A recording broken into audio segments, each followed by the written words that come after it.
മനുഷ്യനെ വിളിച്ചിട്ടും കിട്ടുന്നില്ല. ഇങ്ങനെ എവിടെ പോയി കിടക്കുവാണോ എന്തോ. ചേച്ചി, ഇത് സുരേഷിന്റെ ഷൂ ആണ്. വീട്ടിൽ ആരും ഇല്ലാത്തപ്പോ എന്നെ നോക്കി ഷൂ അടിക്കലാണ് ഇവന്റെ സ്ഥിരം പരിപാടി. എടാ സുരേഷേ, ഇതിന് മാത്രം ഷൂ അടിക്കാൻ നീ ആരടാ? കുക്കറിന്റെ മോനാടാ. ഇത് സുരേഷിന്റെ ഷൂ അല്ലല്ല. ചേച്ചി, അയ്യോ, അണ്ണന്റെ ഫോണൊക്കെ നിന്ന് സംസാരിക്കുന്നേ. പേടിക്കണ്ട ചേച്ചി. അയ്യോ, സംസാരിക്കോ ഫോണൊക്കെ? ചില സാഹചര്യങ്ങളിൽ വാ തുറന്നില്ലെങ്കിൽ കൗണ്ടർ പറയാൻ പറ്റത്തില്ല. മെസ്സേജ് അയക്കുന്നേ. അതൊക്കെ പള്ളിയിൽ പോയി പറഞ്ഞാ മതി. എന്റെ അണ്ണൻ പറയാതെ ഞാൻ ഇവിടുന്ന് പോകത്തില്ല. ലോക്ക് തുറക്കാൻ നോക്കിയതാ. ഇപ്പൊ നടക്കും. ഇതിന്റെ ലോക്ക് എന്തുവാ? ഇനി ഫേസ് വല്ലതാണോ അതോ? എന്റെ പൊന്നു മണ്ടി, ഞാൻ നിങ്ങളെയാണോ? ഞാൻ നിങ്ങളുടെ ഭർത്താവ് രവിയാണെന്റെ അല്ലേ? അപ്പൊ അങ്ങേരുടെ മുഖവും വിരലും ഒക്കെ വെച്ചാലെങ്കിൽ എന്റെ ലോക്ക് തുറക്കൂ. എന്നിട്ട് അങ്ങേര് ഉറങ്ങുന്ന സമയത്ത് ഞാൻ അങ്ങേരുടെ മുഖവും വിരലും ഒക്കെ വെച്ച് നോക്കി. ഇതുവരെ ലോക്ക് തുറന്നിട്ട് ഞാൻ കണ്ടിട്ടില്ല. അതിന് മുഖവും വിരലും ഒന്നും അല്ലല്ലോ. മൂക്ക്, നാക്ക്, ഓ കാലിന്റെ വിരല്.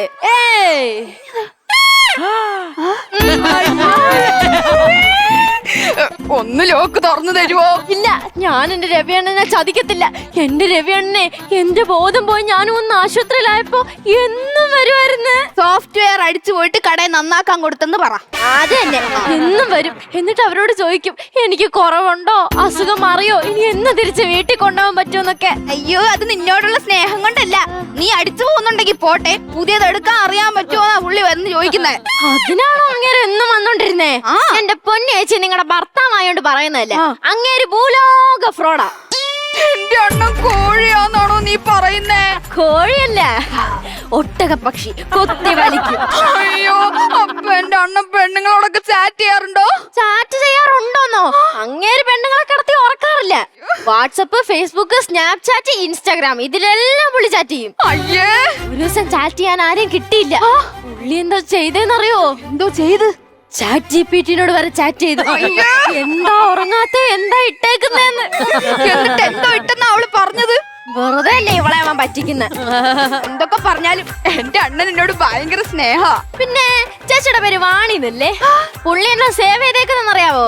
ഏണീന്ന്. ആ, ചേച്ചിയുടെ അച്ഛന്റെ പേരെന്താ സേവ് ചെയ്തേക്കുന്നറിയാവോ? അമ്മാവെന്നായിരിക്കും. അതൊക്കെ പണ്ട്. ഇപ്പൊ ആറ്റം ബോംബെന്ന്. തെളിവില്ലാതെ എന്റെ അണ്ണൻ ഇങ്ങനെയാന്ന് ഞാൻ വിശ്വസിക്കത്തില്ല. വിശ്വസിക്കണ്ട. നിങ്ങളുടെ കല്യാണം കഴിഞ്ഞിട്ട് എത്ര വർഷമായി? 5 വർഷം. 5 വർഷത്തിനടക്കെ എത്ര ഉമ്മ കിട്ടിയിട്ടുണ്ട്? 2 ഉമ്മ. 2 ഉമ്മ ഇങ്ങനല്ലേ കാണിക്കുന്നേ? ടെൻഷൻ വന്ന എന്റെ വിരൽ മടങ്ങത്തില്ല. 2 ഉമ്മയോ? ഓരോ ദിവസം 500 ഉമ്മ അടക്കം എനിക്ക് കിട്ടുന്നത്. 500 ഉമ്മയോ? നിനക്കോ? 40 പെണ്ണുങ്ങൾക്കും 5 ആണുങ്ങൾക്കും. 5 ഫേക്ക് ഐഡിയ. അതുപോലെ മനസ്സിലാക്കാനുള്ള ബുദ്ധി അങ്ങേർക്കില്ല. ഓ, എന്നാൽ ഈ ഉമ്മയൊക്കെ നീ എങ്ങനെ സഹിക്കുന്നു? ഇതൊക്കെ എന്ത്? എനിക്കൊരു അമ്മായിയുണ്ട്. പുള്ളിക്കാരി ആ കുട്ടിയുടെ കയ്യില. അവൻ ഉമ്മ തരുന്നെന്ന് പറഞ്ഞ ഈ പല്ലുകൾ ചലക്കുന്ന പോലെയാണെന്നേ. കയ്യും കണക്കുമില്ല. അയ്യയ്യേ, ഒക്കെ വെച്ച് നോക്കുമ്പോ ഇതൊക്കെ നിസ്സാരം. അതുപോലെ എനിക്കൊരു അമ്മാവനുണ്ട്. പുള്ളിക്കാരൻ ഒരു പണിയില്ലെന്നേ. അയാൾക്ക് ഫുള്ള് റെസ്റ്റാ. കയ്യെ പോലും എടുക്കത്തില്ല. അത് ആരുടെ ഫോണ്? കൊച്ചമ്മ ഡയാനയുടെ കയ്യില. എന്നാൽ എന്റെ അണ്ണൻ എങ്ങനെ ഈ പെമ്പിള്ളാരിങ്ങനെ വളച്ചെടുക്കുന്നേ? അതിനെ ഇൻസ്റ്റേ പുതുതായിട്ട് വൈറലായ ഒരു പാട്ടുണ്ട്. അത് വെച്ചാ ഇങ്ങനെ കറക്കി എടുക്കുന്നേ. അന്നന്ന പാത്തയെ അപ്പാത്തി കേക്കേനാ അപ്പാത്തിയ. എന്റെ അണ്ണൻ പാത്തിയല്ലേ?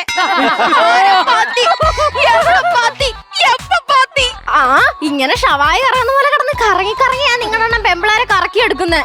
അങ്ങേര് നടുവിന് വയ്യാത്തോണ്ട് ഇരുന്നാ എണീക്കാൻ പറ്റൂലെന്നും പറഞ്ഞ് നിന്ന് സൈക്കിൾ ഓട്ടുന്ന അങ്ങേരാണ് ഈ കിടന്ന് ഇങ്ങനെ കറങ്ങുന്നത്. ചേച്ചിയുടെ മുന്നിൽ മാത്രം അങ്ങേർക്ക് ഈ നടുവേദനയൊക്കെ ഉള്ളന്നേ. എന്റെ പൊന്നു ചേച്ചി 2K കിട്ടാവാ അങ്ങേര് കിടന്ന് കഷ്ടപ്പെട്ടോണ്ടിരിക്കുക. ഇൻസ്റ്റ സ്റ്റോറി ഒക്കെ ഇടും. അങ്ങേര് കഥ എഴുത്തും തുടങ്ങിയ. അയ്യോ, അത് ഇൻസ്റ്റയിലുള്ള ഒരു സംഭവമാ. നാട്ടുകാരെ കാണിക്കാൻ വേണ്ടി സ്കിബിഡി, റിസ്, ഗ്യാട്ട്, പൂക്കി, സിഗ്മ എന്നൊക്കെ പറഞ്ഞ സ്റ്റോറി ഇടുന്നേ.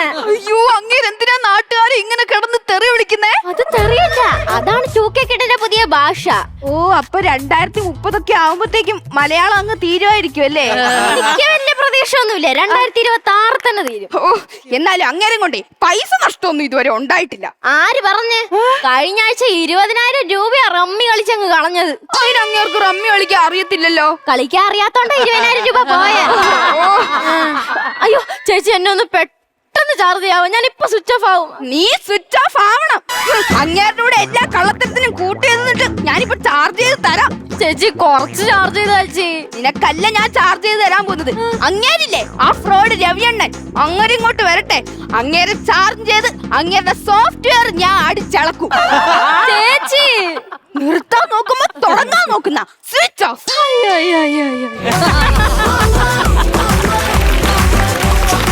സൂപ്പറായിരുന്നു. എവിടെ നിർത്താൻ നോക്കുന്നോ അവിടെ നമ്മൾ തുടങ്ങും അല്ലെ? ഇനി ഇവരുടെ സ്കിറ്റിനെ പറ്റി നമ്മൾ അങ്ങ് തുടങ്ങാൻ പോവാണ്. എവിടെ നിന്ന് തുടങ്ങണമെന്ന് പറഞ്ഞോ? ആദ്യം ഒരു സ്വിച്ച് ഓൺ ചെയ്യാം. സ്വിച്ച് ഓൺ ചെയ്തേ. ഓണായി. ഓണായി. നല്ല എനർജി ഉണ്ടായിരുന്നു. Excellent energy. Girls, you did A good job. And എന്താ പറയുക, നമ്മളെല്ലാവർക്കും റിലേറ്റ് ചെയ്യാൻ പറ്റുന്ന ഒരു സ്റ്റോറിയാണ് നിങ്ങൾ എടുത്തത്. നല്ല കോമഡി എലിമെന്റ്സ് എല്ലാം ഉണ്ടായിരുന്നു. നന്നായി പെർഫോം ചെയ്തു. പക്ഷെ ഞാനെല്ലാം കുറച്ചും കൂടി കളിയാക്കലെല്ലാം പ്രതീക്ഷിച്ചു. കുട്ടിയാക്കൽ വരെ ഉണ്ടായില്ലോ. നമുക്കൊരു കാര്യം ചെയ്യാം. കളിയാക്കാനുള്ള ഒരു അവസരം ഞാൻ ഇപ്പൊ തരാം. ഇപ്പൊ എനിക്ക് ഇവിടുന്ന് ഒരു കോണ്ടന്റ് കിട്ടി. സംഭവം ഇത്രേ ഉള്ളൂ. നമ്മുടെയൊക്കെ ഫോണിന് ജീവൻ ഉണ്ടെങ്കിൽ അതെന്തായിരിക്കും സംസാരിക്കാന്നുള്ളത് നമുക്ക് അറിയാൻ ആഗ്രഹം ഉണ്ടാവും. അങ്ങനെ ഉണ്ടെങ്കിൽ അഖിലിന്റെ ഫോണ് ശ്രീവിദ്യ ആണെങ്കിൽ, സപ്പോസ് അഖിലിന്റെ ഫോണിന് ജീവൻ കിട്ടി, അത് ശ്രീവിദ്യ ആണെങ്കിൽ ഫോൺ ഓൺ ആക്കിക്കോ. ഓണാക്കി. രതി ചേച്ചി 5 മെസ്സേജ്, അഞ്ജന 3 മെസ്സേജ്, പാപ്പനും കൂടി വനജ അതിന് താഴെ മുട്ടത്തറ രാഹുൽ സാധനം എടുത്തോണ്ട് വരുമോ? ആ മെസ്സേജ് വായിര്. അതില് രാഹുലിന്റെ മെസ്സേജ് ഒന്ന് വായിക്കോ. വായിക്കേ. First message. ചേട്ടാ, ഇന്നലെ അടിച്ച സാധനം വേണ്ട, അത് കൊള്ളില്ല, ഞാൻ പുതിയത് മാറ്റി കൊണ്ടുതരാം. അല്ലേ? അതിന്റെ താഴെ അടുത്തൊരു മെസ്സേജ് ഉണ്ട്. പിന്നെ വീട്ടിലെ സാധനം കൊണ്ടുവരാൻ പറ്റില്ല, അത് ഇന്നലെ രാത്രി അവൾ അടിച്ചു. ഇൻസ്റ്റഗ്രാം ഒന്ന് ഓപ്പൺ ചെയ്യാവോ? അയ്യോ പൈങ്കിളി സാഹിത്യകാരന്മാർ പോലും നാണിച്ചു പോകുന്ന തരത്തിലുള്ള കഥകൾ. അത് രാത്രി 1 മണിക്ക് ശേഷം. നീ ഉറങ്ങിയോ എന്നുള്ള മെസ്സേജ് 7 പെണ്ണുങ്ങൾക്ക്. അത് പാട്ടാണ്. പാട്ടായിരുന്നു. 5 പെണ്ണുങ്ങൾക്ക് 4 ഒരേ ടൈപ്പ് കോപ്പി പേസ്റ്റ് മെസ്സേജസ്. അതിൽ ഒരു പെണ്ണ് ഭർത്താവ് ഉറങ്ങിയില്ല, ഉറങ്ങി കഴിഞ്ഞിട്ട് മെസ്സേജ് ചെയ്യാം. അത് നീയല്ലേ? പിന്നെ ബാക്കി മെസ്സേജ് വായിക്കാൻ പറ്റൂല. സത്യം പറഞ്ഞാൽ അഖിലിന്റെ ഫോണില് എടുത്തു നോക്കുകയാണെങ്കിൽ പിള്ളേരൊക്കെ നിൽക്കുന്നോണ്ട് പറയാൻ പറ്റില്ല. ഇനി ഡയാനയുടെ ഫോൺ നോബി ചേട്ടനാണെങ്കിൽ കേക്കാം. ഒന്ന് സഹായിക്കോ? ഈ ബാക്ക് കവർ നടക്കോ? അതിനകത്തൊരു ആധാർ കാർഡും 50 അമീന്റെ ഫോട്ടോയും അത് കളക്കോ? കാര്യം അത് ഇരുന്ന് നടുവേദന എടുക്കണം. വയ്യ, അത് കളക്കി തരും. അത് ഇളക്കിയാണ്. പിന്നെ പാലയെന്ന് ഒരു സോണിച്ചാൻ മെസ്സേജ്, റബ്ബർ ഷീറ്റിന്റെ പരസ്യം ചെയ്യാൻ പറ്റും. അതിന് റിപ്ലൈ കൊടുക്കുന്നില്ല ഇതുവരെ ഈ കുട്ടി. ഞാൻ എന്ത് ചെയ്യട്ടെ? പിന്നെ ഇടയ്ക്കിടയ്ക്ക് എന്നെ ഒന്ന് നോക്കും, ലൈറ്റ് കത്തുന്നുണ്ടോന്ന്. ലൈറ്റ് കത്തുന്നത് കണ്ടാ ആ കോൾ എടുക്കും. ലൈറ്റ് കത്തിയില്ലെങ്കിൽ അങ്ങ് പോകും. ശരിയാ. അങ്ങനെ ഇടയ്ക്കിടയ്ക്ക് വരുമ്പോ പിന്നെ എന്നെ കമത്തി ഇട്ടേക്കും, ആരും വിളിക്കണത് അറിയാതിരിക്കാൻ വേണ്ടി. മെസ്സേജ് അമീന്റെ തന്നെ. ഒന്ന് എടുക്കോ, ഒന്ന് കോൾ എടുക്കോ. മിസ് കോൾ എത്ര ഉണ്ട്? മിസ് കോള് 2200 ഡെയിലി പറഞ്ഞത്. അണ്ണാ ലാസ്റ്റ് ഒരു മെസ്സേജ് ഇടപെട്ട് പത്തിരി കൊളാബ് ചെയ്യുമെന്ന്. കൊളാബ് കാര്യങ്ങളും ഫോണുകളൊക്കെ സംസാരിച്ചത് കേൾക്കാൻ നല്ല രസമുണ്ടായിരുന്നു. ശ്വേത ചേച്ചി, ഇവരുടെ പെർഫോമൻസിനെ പറ്റി നമ്മൾ ഓൾറെഡി വിലയിരുത്തി, എല്ലാം അടിപൊളിയാന്ന് പറഞ്ഞു. നമുക്കിനി ബാറ്ററി എത്രത്തോളം ചാർജ് കയറി നോക്കിയാലോ? നോക്കാം. റെഡിയാണോ? ശരി, ബാ.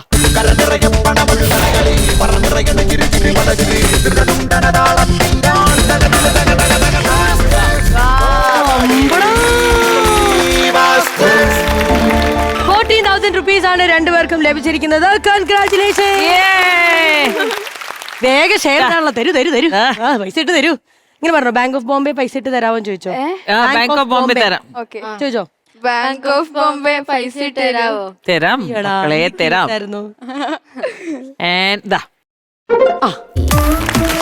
ക്രെഡിറ്റ് ആയി. സന്തോഷായില്ലേ?